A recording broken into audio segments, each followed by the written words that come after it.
Monsieur Alex, vous avez un redressement de 11 886 400 francs CFA. Monsieur Alex, vous avez des rappels de droits de l'ordre de 11 886 400 francs CFA pour le compte de votre maison. Quand vous entendez cela, vous avez tendance à être perturbé, ensuite à vous agiter. Mais vous ne pouvez pas continuellement vous plaindre lorsque vous recevez une notification de redressement. La notification de redressement veut simplement dire que le service des impôts a constaté qu'il y a un décalage entre vos déclarations supposées sincères et ce que vous devriez payer. Alors la question c'est, est-ce qu'ils ont raison? Et s'ils n'ont pas raison, comment le leur montrer? C'est ce que nous allons voir à travers un cas pratique qu'un de nos partenaires a bien voulu nous laisser utiliser. Pour les besoins de la vidéo, nous l'appellerons Monsieur Alex. Cas pratique. Nous rappelons qu'il faut que vous devez bien comprendre et bien prendre connaissance du cas pratique parce que la série de vidéos que nous sommes en train de faire pour vous permettre de savoir comment gérer vos notifications de redressement va s'appuyer essentiellement sur ce cas pratique. Alors, cas pratique, année 2020, notification de droit. Contexte, Monsieur Alex, après examen de votre dossier fiscal, nous avons l'honneur de vous adresser une proposition de rectification au titre de la taxe foncière unique et de l'impôt sur le revenu catégorie revenu foncier. Les manquements suivants ont été relevés. Vous disposez d'un immeuble de type R+2 à Cotonou et vous n'avez effectué aucune déclaration ni paiement au titre de la taxe foncière unique sur les exercices 2017, 2018, 2019 en violation des articles 996 nouveau 5 et 996 nouveau 6 du Code général des impôts.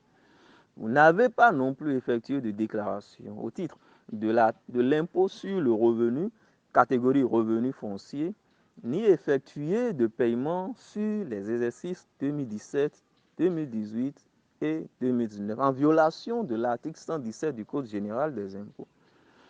Détermination de la base. Par ailleurs, j'envisage de modifier la base de calcul et ou le montant de certaines impositions pour les motifs exposés dans la présente proposition.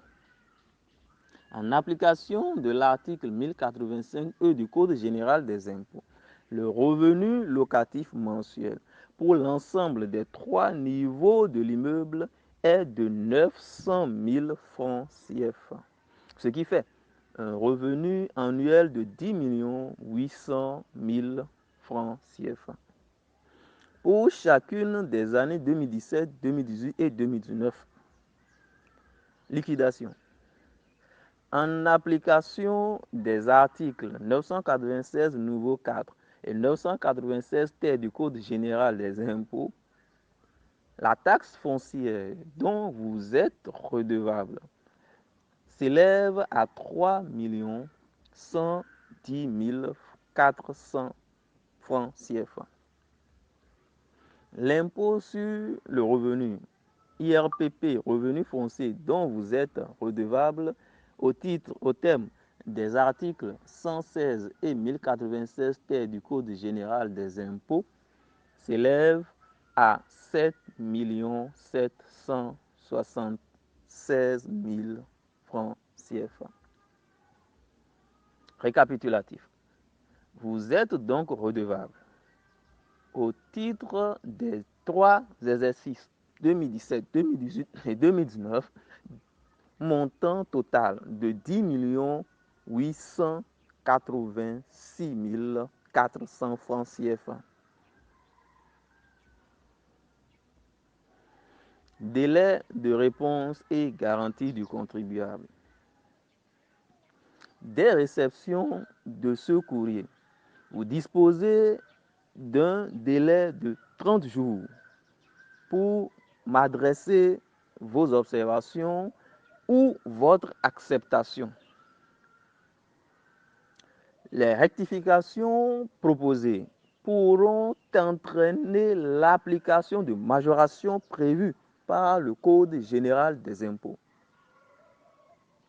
Pour discuter cette proposition de rectification ou y répondre, vous pouvez vous faire assister d'un conseil de votre choix. La présente lettre comporte 3 feuilles, y compris celle-ci. Je me tiens à votre disposition pour toute question relative à ce courrier et vous prie de croire à l'assurance de ma considération distinguée. Voilà comment se présente une notification de redressement. Lorsque vous recevez une notification de redressement comme ça, la première des choses, c'est de vous questionner dans votre fort intérieur si l'administration a raison. Et si vous pensez qu'elle a raison, nous vous conseillons de régulariser votre situation et surtout de payer vos impôts. Si vous pensez qu'elle a tort ou si vous êtes dans le doute, vous devez le dire. Mais comment le dire et surtout bien le dire?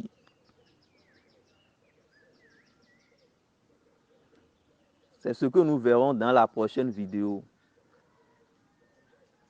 Merci.